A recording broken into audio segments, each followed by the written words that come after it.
எடப்பாடியை நம்பி ஒருத்தனும் கூட்டணிக்கு வரமாட்டான்னு ஆதவ அர்ஜுனா பேசி வீடியோ வந்தது. அப்போல்லாம் லாட்டரிங்கிற விமர்சனம்லாம் வரவே கிடையாது. அப்போ அட்டாக்கெல்லாம் வரல. அது வந்து என்னென்ன கணக்குகள் கொஞ்சம் ஒன்றுமே இல்லை. இன்றைக்கி செல்லூர் ராஜு வந்து பத்திரிகையாளர் சந்திப்பில் வந்து பயங்கர நகைச்சுவையாக பேசினார். பார்க்குற எல்லாத்துக்குமே என்டர்டெய்னிங்காக இருந்ததுன்னு நினைக்கிறேன். அதில் யாருக்கும் மாற்றுக்கிறது கிடையாது. நல்ல விமர்சனங்களாக வச்சார். அதில் என்னன்னாரு, அவரை முதல்வர் ஆக்கிட்டு தான் வந்து செங்கோட்டையன் ஓய்வுன்னு சொல்கிறார் அப்படின்னோடனே எந்த நாட்டுக்கு அப்படின்னு கேட்டார். ஒரு நல்ல கேள்வி தான். ஆனால் இப்போ அதே கேள்வி நம்ம என்ன கேட்குறோம் அப்படின்னா, அக்டோபர் மாதம் உதயகுமார் அவர்களும் செல்லூர் ராஜு அவர்கள் பேசும்போது நீங்கள் கூட்டணிக்கு வந்தால் துணை முதலமைச்சர் கூட கொடுப்போன்னு சொன்னாங்களே, அது எந்த நாட்டுக்கு? அதுவும் ஏதோ ஒரு நாட்டுக்கு தானே சொல்லியிருப்பாங்க. செல்லூர் ராஜு தானே சொன்னார். 2 பேர் பயங்கரமாக கூட்டணி பற்றி பேசிய அதிமுக நபர்கள் அப்படின்னா அது செல்லூர் ராஜுவும் உதயகுமார் அவர்கள். ஆர்பி உதயகுமார் நீங்கள் தனியாக நின்றீங்கன்னா அது தீய சக்தி உங்களை தின்னுருவாங்க.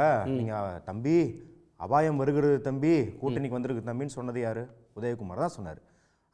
அப்போ மட்டும் வந்து போகிற போக்கில் தட்டி விட்டு போகிறதெல்லாம் எங்கே வந்துச்சு? லாட்டரின்ற விமர்சனம்லாம் அப்போ வரல.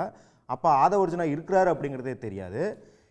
இதுவும் மேலே போய் இப்போ எந்த அளவுக்கு எக்ஸ்ட்ரீமில் போயிருக்காங்கன்னா, ஜனவரி 20, 2026 இப்போ ஒரு 15 நாளைக்கு முன்னாடி கேபி முனுசாமி அவர்கள் வந்து பேசுகிறாரு, பொதுக்கூட்டத்தில் பேசுகிறாரு. நடிகர்லாம் வரான், கட்சி ஆரம்பிக்கிறான், இவனுக்கு என்ன தெரியும்? மது அருந்துமா, பெண்களோட டான்ஸ் ஆடுவான், இவன்லாம் அரசியலுக்கு வந்து என்ன கிழிக்க போகிறான்னு பேசுகிறார். இது வந்து நீங்கள் போகிற போக்கில் தட்டி விட்டு போகிறதா, இல்லை முன்னாடி என்ன பேசுனீங்க, நடிகர்கள் வருவதில் எங்களுக்கு ஒன்றும் ஆட்சேபம் இல்லையே அப்படின்னு தான் முன்னாடி பேசுனீங்க. அதுக்கும் இதுக்கும் எவ்வளோ டிஃப்ரென்ஸ் இருக்குது. அப்போ நடுவில் என்ன மாறிச்சு? அவங்க இப்போ இல்லை, அவங்க மதுரை மாநாடு, விக்கிரவாண்டி மாநாடு எல்லாத்துலேயுமே அதிமுக விமர்சிச்சிருக்காங்க. மதுரை மாநாட்டில் என்ன சொல்கிறாரு? கட்சி தலைமையேற்று, அதிமுக கட்சி தலைமையேற்று அதிமுக தொண்டர்களும் ஆதரவாளர்களும் ஆதரவற்ற குழந்தைகள் போல இருக்கிறாங்க, அவங்கெல்லாம் நம்மகிட்ட வருன்றாங்க. அப்போல்லாம் விமர்சிக்கலையா? இது வந்து விஜய் வந்து அதிமுக அட்டாக் பண்ணுறது இல்லையா? அப்போல்லாம் அட்டாக் பண்ணாமல் இப்போ திடீர்னு வருடம் பிறந்ததுக்கப்புறம் உங்களுக்கு வந்து பயங்கரமான கோவம் வருது அப்படின்னா என்ன அர்த்தம்? வருடத்தோடு சேர்ந்து வேறு ஏதோ பிறந்திருக்குன்னு சார். தேர்தல் நெருங்க அந்த உஷ்ணம் அதிகரிக்கும் சார். யாரை அட்டாக் பண்ணுறாங்க, யாரை கண்டுக்காம விடுறாங்க, எதில் ஸ்ட்ராட்டஜிக் சைலன்ஸ் இருக்குது, எதில் வலிந்து அட்டாக் பண்ணுறது இருக்குது அப்படின்னு நம்ம டீகோட் பண்ணலாம். கண்டிப்பாக. இப்போ வந்து 15 நாள் அந்த ஆஃபீஸே மூடி கிடந்தது, ஆட்களே எங்கே வெளியில் வந்தாருன்னு திரு EPS கேட்குறாரு. அந்த கேள்வி மேலெழுந்த வாரியாக பார்த்தா உண்மை, அவர் வரல. இன்னொரு லாஜிக்கலாக ஒரு தர்க்கவியலாக கேட்க விரும்புகிறது வந்து 15 நாளுக்கு ஒரு வாட்டி ஒரு நிகழ்வுல தலை காட்டினா போதும், அது ஒரு செய்தி ஆகும். ஸ்கேர்சிட்டி, ஒரு நடிகர் உச்ச நட்சத்திரம்னா நிறைய ஊருக்கு வாரத்துக்கு ஒரு நாள் திரும்ப மதுரைக்கு போய் இறங்கிட்டே இருக்கிறாருன்னா அந்த கிரேஸ் போயிடும். அதை அப்படியே மெயின்டைன் பண்ணுறதுக்காக அது ஸ்கேர்சிட்டி தான் அவரோட முதலீடு. ரொம்ப அரிதா காட்சியளிப்பார் அப்படின்றது தான் முதலீடு. அதை மெயின்டைன் பண்ணுற ஒரு உத்தி அதுக்குள்ளே இருக்கா? இப்போது எடப்பாடி அவர்கள் இன்றைக்கி இந்த விளக்கம் சொல்கிறார்ல, இது சரியான விளக்கம். ஆனால் நீங்கள் வந்து முன்னாடி இதை பேசாமல் இருந்து இப்போ பேசுனீங்கன்னா கூட ஓகே. ஆனால் முன்னாடி நீங்கள் பேசுனது வந்து இதுக்கு முற்றிலும் மாறானது அப்படின்றது தான். ஏன்னா 15 நாளுக்கு அப்புறம் கூட எடப்பாடி அவர்கள்ட்ட பேட்டி எடுக்கும்போது விஜய் பற்றினா கேட்டாங்க. கரூர் சம்பவம் நடந்து 1 மாதம் கழித்து கூட கேட்டாங்க. அப்போ கூட அவர் என்ன சொன்னார்? புதிதாக வந்த கட்சி அவங்களுக்கு தெரியல போலன்னாரு. அப்போ தெரியல போல அப்படின்னு இருக்கிற நிலைப்பாடு இப்போ எப்படி வந்து நீங்கள் வந்து பூட்டிட்டு போயிட்டீங்க, ஓடி போயிட்டீங்க, கோழையாக இருக்கிறீங்கன்ற விமர்சனம் வருது. சரி, இப்போ நீங்கள் விஜய் தரப்பில் என்ன சொல்கிறீங்கன்னா, அவர் எப்பயாவது தான் காட்சி அளிப்பார், அப்போ அதில் ஒரு பவர் இருக்குது அப்படின்னா, காட்சி அளிக்கும் போது என்ன செய்வார் என்பதை அவர் செய்து காட்டியிருந்தார் தான் அதுக்கு பவர் இருக்கும் இல்லையா?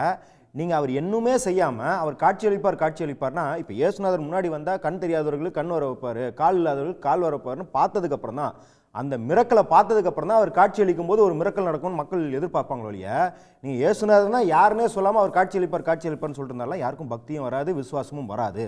அதுபோல தான் வந்து இது வந்து உக்தி, இந்த மௌன புரட்சி, அவருக்கு எப்போ பேசுவாருன்னு தெரியும் அப்படிங்கலாம் வந்து ரொம்ப நகைச்சுவையானது. அதுவும் நீங்கள் இப்போ செங்கோட்டையன் அவர்கள் அதை தாக்குறதுக்கு திருப்பி தாக்குறாரு. இப்போ செல்லூர் ராஜு வந்து இன்றைக்கி ரொம்ப பேசும்போது ரொம்ப தகாத வார்த்தைகள் அந்த கிழமை அப்படிலாம் பேசியிருக்காரு. அது வந்து வன்மையாக கண்டிக்கத்தக்கது. ஆனால் செல்லூர் ராஜு திரும்பி அதிமுக திட்டும்போது, இப்போ கட்சி விட்டு கட்சி மாறும்போது முன்னைய கட்சியை திட்டுறது வழக்கம். ஆனால் எதை திட்டுங்கன்னு இருக்கு இல்லையா? ஸ்டெர்லைட்டில் வந்து குருவி சுடுற மாதிரி மக்களை சுட்டு கொன்ற போது டிவி பார்த்து தான் தெரிஞ்சுக்கிட்டோன்னு சொன்னவர் எடப்பாடி அப்படின்னு செங்கோட்டையன் சொல்கிறாரு. ஆனால் அந்த ப்ரெஸ் கான்ஃபரன்ஸில் எடப்பாடிக்கு வலது பக்கம் முதல் ஆளாக நிற்பது செங்கோட்டையன். அதற்கு பிறகு அந்த ஸ்டெர்லைட் விவகாரத்தில் போராடிய போராளிகள் மீது உதிர்க்கப்பட்ட, இன்னைக்கு முறியடிக்கப்பட்ட எல்லா வதந்திகளுக்கும் பத்திரிகையாளர் சந்திப்புகளில் ஆதரவு தெரிவித்தவர் அவர்.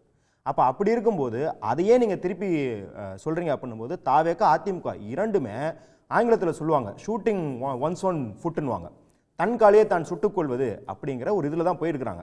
அது ஏன் இப்போ கால்னு சொல்கிறேன்னா, இன்னைக்கு கூட செங்கோட்டையன் என்ன சொல்லியிருக்காருன்னா, இந்த விமர்சனங்கள்லாம் கேட்கும்போது அஇஅதிமுக பற்றி கேட்கும்போது அவர் என்ன சொல்லியிருக்காருன்னா, 29 தொகுதிகள் இருக்குது என் கொங்கு மண்டலத்தில், அந்த 29 தொகுதிகளை வெற்றி பெற்று விஜயின் காலடியில் சமர்ப்பிப்பது தான் என் கடமைன்னு இருக்கார். நீங்கள் செங்கோட்டையன் இப்போ செல்லூர்ராஜு விமர்சனம் வந்து ஒரு விதத்தில் நியாயம்.